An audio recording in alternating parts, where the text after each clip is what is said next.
আজকে সকাল থেকে ভিডিওটা শুরু করলাম। আমি এখানে আটা খুমির করে নিব। তারপর রুটি বানিয়েছিলাম। সকাল, সকাল রুটি না বানালে ভালো লাগে না শীতের দিনে। তো যাই হোক ভাতও বাচ্চারা পছন্দই করে না। তো রুটি বানায় নিলাম। কয়েকটা রুটি বানাইছি। বেশি রুটি বানাই নাই আজকে। কেউ খাবে না। তো আমরা ৪ মা-বেটাতেই খাবো। তো যাই হোক তারপর রুটি বানায় নিয়ে এখানে আলু ভাজি করে নিলাম। কি দিয়ে রুটি খাবো ভাবতে, ভাবতে আলু ভাজি করে নিলাম। আলু ভাজিতে তেল দিয়ে হলুদ মরিচ দিয়ে একটু আলুটা নাড়াচাড়া করে যখন পানিটা শুকায় আসবে তখন কাঁচামরিচ, পেঁয়াজ দিবেন। আপনারা কিভাবে আলু ভাজি করেন? এই নতুন আলুটা এভাবে ভাজি করলে একবারে ঝরঝরে হয় আর খেতে কিন্তু খুবই টেস্টি হয়। তারপরে বাচ্চাদের জন্য একটু ডিম পোচ করে নিলাম। তারপরে সকালের নাস্তাটা সেরে নিয়ে আবার দুপুরের জন্য আমি সব সবজি-টবজি যেগুলো রান্না করব, তাই পেঁয়াজ, মরিচ, টমেটো, ধনিয়া পাতা সব কেটে নিয়েছি। আগে থেকে কেটে নিলে রান্নাটা খুব তাড়াতাড়ি হয়ে যায়। তো যাই হোক এভাবে আমি আজকে হচ্ছে যে চিংড়ি, শুঁটকি, ছোট, ছোট চিংড়ি শুঁটকি দিয়েও সবজিটা রান্না করব। আর এভাবে শুঁটকি দিয়ে শীতের সবজিগুলো খেতে আমার কাছে খুবই ভালো লাগে। তো আপনারা কি কেমন করে খান অবশ্যই জানাবেন। তো শীতের সবজি আমি খুবই অনেক বেশি খাই। তো যাই হোক এখানে বেগুন, মূলা, তারপর সিম, আলু, একটা গাজর দিয়ে দিয়েছি। তারপরে ও সবজিটাও এভাবে সুন্দর করে রান্না করে নিব। সবজি আপনারা যত বেশি কষায় রান্না করবেন, সবজির গায়ের যেটা পানি থাকে সেটা দিয়ে যদি সিদ্ধটা হয়ে যায়, সেই সবজিটা খেতে কিন্তু খুবই ভালো লাগে।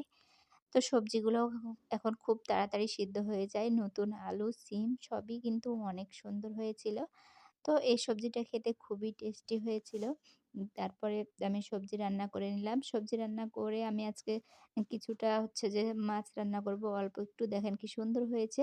এখানে আমি মাছগুলো হলুদ মরিচ দিয়ে রেখেছিলাম কয়েক মিনিট। তারপরে এখন ভেজে নিয়ে মাছটাও আমি রান্না করে নিব। তো এভাবে প্রতিদিনই মেয়েদের এগুলাই কাজ। কাজ করতে, করতে দেখবেন যে আ প্রতিদিন এই রান্না খাওয়া এগুলা কাজই থাকে সবসময়। তো যাই হোক রান্না করে নিলাম আর খুব তাড়াতাড়ি আজকে রান্না করে নিয়েছি। তো ১ টার ভিতরে রান্না কমপ্লিট করে নিয়েছি। বেশি দেরি হয়ে গেলে আবার ভালো লাগে না শীতের দিন। আবার দিনটাও অনেক ছোট। তারপরে এভাবে আমি পেঁয়াজ কুচি, মরিচ কুচি দিয়ে তেলটার ভেতরে দিয়ে একটু ভাজি করে নিব। তারপরে আজকে টমেটো দিয়ে মাছগুলো রান্না করব। টমেটো দিয়ে মাছ রান্না করা খেতে খুবই ভালো লাগে আমার কাছে। তো হলুদের গুঁড়া, মরিচের গুঁড়া দিয়ে দিলাম। কাঁচা মরিচগুলো খুবই ঝাল কম ছিল। তো একটু মরিচের গুঁড়াও দিয়ে দিলাম। তো যাই হোক বেশি ঝাল খাওয়াও সমস্যা তাও একটু দিলাম। তো কালারটাও সুন্দর হয় দেখতে। তো এভাবে আমি এখন ভেজে রাখা মাছগুলো দিয়ে দিব। আজকে এগুলোই রান্না করেছি, বেশি কিছু রান্না করি নাই। তারপরে দুপুরের খাওয়া-দাওয়া সেরে নিয়েছিলাম খুব তাড়াতাড়ি। তো যাই হোক আরো বাসার টুকিটাকি যেগুলো কাজ ছিল সে কাজগুলোও সেরে নিয়েছিলাম। তো আজকে এই পর্যন্ত এভাবেই প্রতিদিন চলবে আমাদের কাজ-কাম। তো যাই হোক সবাই ভালো থাকবেন, সুস্থ থাকবেন। আর ভিডিওটা বেশি, বেশি শেয়ার করবেন। সবার জন্য অনেক, অনেক কামনা রইল। আল্লাহ হাফেজ।